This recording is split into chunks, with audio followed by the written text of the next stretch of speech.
गीता में भगवान श्री कृष्ण द्वारा कही गई बातें मनुष्य को खुद से रूबरू करवाती है। अगर मनुष्य गीता की बातों पर सही सही अमल करे तो ना तो वो कभी असफल हो सकता है और ना ही कभी किसी से धोखा खा सकता है। इसमें कही गई बातें अनमोल है। आज के इस वीडियो में हम आपको भगवान श्री कृष्ण द्वारा कही गई 10 ऐसी महत्वपूर्ण बातों के बारे में बताने जा रहे हैं जिसे आत्मसात कर आप जीवन के सभी सुखों को प्राप्त कर सकते हैं। ये बात, मनुष्य की सबसे बड़ी दुर्बलता क्या होती है? सोचिए, धन, प्रेम, अहंकार? नहीं, मनुष्य की सबसे बड़ी दुर्बलता होती है उसके रहस्य। चाहे आप कितने भी शक्तिशाली क्यों ना हो, कितनी भी प्रबल क्यों ना हो, परंतु उसके रहस्य उसके नाश की चाबी होती है। इसीलिए यदि प्रबल रहना है, शक्तिशाली रहना है, सामर्थ्य में रहना है तो अपने रहस्य को किसी को भी न बताएं, ना मित्र को और ना ही शत्रु को, क्योंकि समय पड़ने पर कौन कब शत्रु हो जाए ऐसा कहना संभव नहीं है। विभीषण को रावण के अमृत कुंड का ज्ञान था, इसीलिए प्रभु श्री राम रावण का वध करने में सफल हो सके। इसीलिए उचित यही है कि आप अपने रहस्य को स्वयं तक ही सीमित रखें। दूसरा, नकल ना करें। मनुष्य जीवन की परीक्षा में सफल होने के लिए क्या नहीं करता? वो परिश्रम करता है, दौड़ भाग करता है, और ये सब करने के पश्चात भी जब उसका काम नहीं बनता है तो वो नकल करने लगता है ना? तनिक लौटिए अपने बचपन में, स्मरण कीजिए अपने बचपन की स्मृतियों का। क्या स्मरण हुआ? विद्यालय में जब आप परीक्षा देने जाते थे तो क्या होता था? आप ना सही परंतु कोई ना कोई सफलता पाने के लिए नकल जरूर करते ही थे और उत्तीर्ण भी हो जाते थे। परंतु जीवन की परीक्षा ऐसी नहीं होती।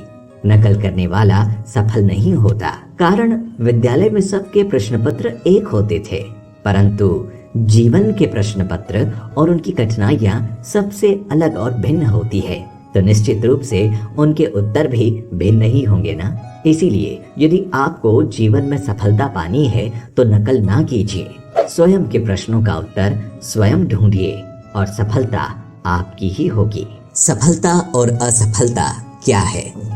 मनुष्य का जीवन हार और जीत, विजय और पराजय, सफलता और असफलता के मध्य झूलता रहता है। आपके साथ भी ऐसा ही होता होगा।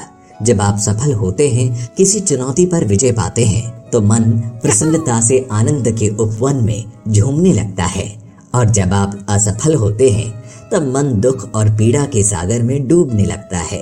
परंतु वास्तव में सफलता और असफलता है क्या? तनिक ध्यान से सोचिए। ये केवल हमारी मनोस्थिति मात्र है।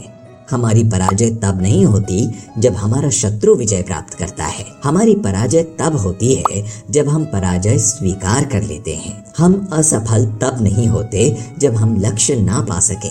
हम असफल तब होते हैं जब हम प्रयास करना बंद कर देते हैं। इसीलिए प्रयास करते रहिए और हार ना माने, क्योंकि जिस दिन आप हार स्वीकार करना बंद कर देंगे, जीत आपके चरणों में होगी। अगला विषय, निष्काम कर्म की शक्ति। आप सब ने बरगद के वृक्ष को तो देखा ही होगा। क्या आपको ज्ञात है कि बरगद के वृक्ष के बीज का आकार राय से भी छोटा होता है? परंतु बरगद का वृक्ष संसार के महाकाय वृक्षों में जाना जाता है। जब उसका जन्म होता है तब उसमें वो जटाएं, वो शाखाएं नहीं होती, परंतु जैसे जैसे उसका विस्तार होता है, जैसे जैसे वो अधिक शाखाओं का भार उठाता है, अधिक पत्तियों का सृजन करता है, वैसे वैसे उसकी शाखाएं जटाएं बनकर जड़ तक पहुंचती है और उस वृक्ष को सहारा देती है। ये जीवन का बहुत महत्वपूर्ण पथ है। बिना लोभ लालच शुभ कार्य करें, अन्य लोगों की सहायता करें। धीरे धीरे आपने जिनकी सहायता की वो आपके सहायक बनते जाएंगे, आपकी जड़ों को और भी बलशाली बनाएंगे, आयु, मान और आकार बढ़ाएंगे। सजीवन, सहायता और निष्काम कर्म आपको मृत्यु के पश्चात भी मरने नहीं देगा, आपको अमर रखेगा। अगला बिंदु है, ज्यादा बोलना हानिकारक होता है। हमारा शरीर प्रकृति का एक महान आविष्कार है। इससे जटिल संरचना संसार में और कोई नहीं। हमारा शरीर जितना जटिल है, यदि इसे ठीक से जाना जाए तो इससे अधिक सरल ज्ञान देने वाला और कोई नहीं। हमारे शरीर में 5 इंद्रियां होती है, जो हमें भाव, गुण और वस्तुओं का बोध कराती है। हमारे पास आंख है, नाक है, स्पर्श के लिए त्वचा है, कान और जिह्वा है। सबका भिन्न भिन्न कार्य है। आंखों से देखना, कानों से सुनना, नथनों से श्वास लेना, त्वचा से स्पर्श करना और जिह्वा से स्वाद लेना। परंतु क्या आपने कभी सोचा है, प्रकृति ने हमें 2 आंखें दी, 2 नथुने दिए, 2 कान दिए, स्पर्श के लिए ये पूरा शरीर दिया, परंतु जिह्वा केवल एक दी।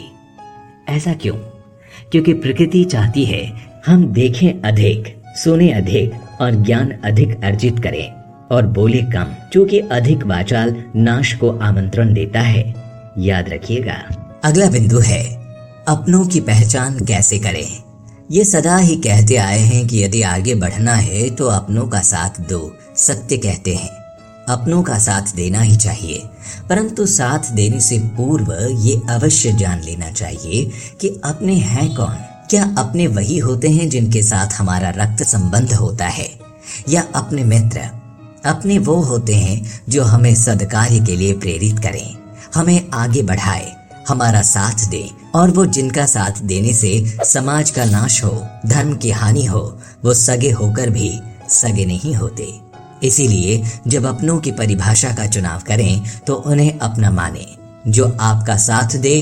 अगला है प्रगति के लिए जरूरी है अपनों से दूर होना। आप जिनसे प्रेम करते हैं सदा उनके समीप रहना चाहते हैं, नहीं चाहते कि कभी अपनों से दूर होना पड़े, बिछड़ना पड़े। परंतु एक पश्चात अपनों से दूर हो जाना उन्नति के लिए आवश्यक है। आप माता पिता है ना, यदि आप अपने संतान के जीवन के हर पग पर उनका मार्गदर्शन करते रहेंगे तो आपकी संतान स्वयं मार्ग चुनना कैसे सीखेगी, मार्ग के कांटों से स्वयं को बचाना कैसे सीखेगी। इसीलिए एक समय के पश्चात अपनों से बनाई गई दूरी सदा लाभदायक रहती है। सकारात्मक सोच की शक्ति। आज मैं आप सबको एक कथा सुनाता हूँ। एक दिन एक व्यापारी अपने घर से निकला। घर से निकलते ही एक बिल्ली ने उस व्यापारी का मार्ग काट दिया, जिससे व्यापारी घबरा गया और वो घर लौट गया और शुभ घड़ी की प्रतीक्षा करने लगा। और जब वो पुनः अपने घर से निकला तब वो वाहन जा चुका था, जिसे राजा तक पहुंचकर उसे भेंट देनी थी। राजा को भेंट नहीं मिली, जिसे राजा क्रोधित हो गया। राजा ने उस व्यापारी का व्यापार बंद करवा दिया। इस कारण व्यापारी क्रोधित होकर घर पर अपनी पत्नी से लड़ बैठा। पत्नी अपने बच्चों समेत मायके वापस चली गई और उस व्यापारी के जीवन में यदि कुछ रह गया था तो केवल अंधकार था। और इन सब का कारण वो उस बिल्ली को मानता है जिसने उसका मार्ग काटा था। ऐसा ही एक दूसरा व्यापारी राजा को भेंट देने निकला और उस व्यापारी का मार्ग भी एक बिल्ली ने काट दिया। वो व्यापारी तनिक घबराया, परंतु उसने आगे बढ़ना अधिक उचित समझा। राजा तक वो समय पर पहुंचा। राजा प्रसन्न हुआ और राजा ने व्यापारी को अपना व्यापार बढ़ाने की अनुमति दी, स्वर्ण आभूषण दिए। जब व्यापारी घर पर पहुंचा तो पत्नी को आभूषण और अपने बच्चों को देने के लिए वस्त्र थे। हर ओर प्रसन्नता थी। आप दोनों के साथ एक ही प्रकार की घटना हुई, परंतु दोनों की प्रतिक्रिया भिन्न थी। ऐसा ही हमारा जीवन भी है। हमारे जीवन में प्रारब्ध का अपना स्थान है, परंतु उससे कई अधिक महत्वपूर्ण हमारी प्रतिक्रिया है, हमारे सोच का प्रभाव है, क्योंकि यही हमारे जीवन को आकार देता है। इसीलिए अपनी सोच को सकारात्मक रखिए। हम सभी अपने जीवन में कोई न कोई कार्य करते हैं। कार्य करते करते थकान की अनुभूति भी होती है, और यदि थकान ना उतरे तो कार्य करने का मन नहीं करता। हम आशा करते हैं कि कदाचित एक दिन में 24 के स्थान पर 26 घंटे होते तो आराम करने के लिए हमें और अधिक समय मिल जाता। हमें ऐसा अनुभव होता है कि हम बहुत अधिक कार्य कर रहे हैं, है ना? परंतु क्या आपने कभी सोचा है कि जो लोग संसार में सफल हैं, उनके पास भी सफल होने के लिए दिन में केवल 24 घंटे थे, तो फिर वो सफल क्यों हुए? इसका एक छोटा सा रहस्य है। वो कार्य चुनते हैं जो उन्हें प्रिय है, जिसे करने में उन्हें आनंद आता है। उन्हें लगता ही नहीं कि वो कार्य कर रहे हैं, उन्हें लगता है कि वो प्रतिफल आनंद मना रहे हैं। और जब आनंद मनाते हैं तो थकान कैसी? इसीलिए यदि आप जीवन में कोई भी काम कर रहे हैं तो वो आपके मन को भाना चाहिए, या जो कार्य आप कर रहे हैं उससे आपके मन को शांति मिलनी चाहिए। सफलता आपको अवश्य मिलेगी। अंतिम विषय, समय बहुत बहुमूल्य है। कभी सोचा है कि हमारा जीवन भी उस रेत की घड़ी की भांति है। जो रेत नीचे गिर चुकी है वो हमारा अतीत है, और जो अब भी ऊपर है वो हमारा आने वाला भविष्य है। और वर्तमान ये संकुचित स्थल है जहाँ से धीरे धीरे करके रेत गिर रही है। अर्थात हमारे पास जीने के लिए यही एक क्षण है। उसका उपयोग कैसे करना है ये हम पर निर्भर करता है। जो बीत गया उसका दुख मनाना है, या जो भविष्य में आने वाला है उसकी प्रतीक्षा में क्रोध करना है। सब कुछ करने के लिए यही एक क्षण है। प्रसन्न रहना है तो उसके लिए भी यही एक पल है। प्रतीक्षा करते रहोगे तो ये पल भी भूतकाल में बदल जाएगा। इसीलिए आनंद के लिए, परोपकार के लिए प्रतीक्षा ना कीजिए। आपके पास जो पल है उसका भरपूर सदुपयोग कीजिए, क्योंकि इस घड़ी को पलटकर आप फिर से समय अवश्य गिन सकते हैं, परंतु अपना बीता हुआ समय आप वापस नहीं लौटा पाएंगे। तो दर्शकों, भगवान श्री कृष्ण की इन बातों से आपने क्या सीखा, नीचे कमेंट में हमें जरूर लिखकर बताइए।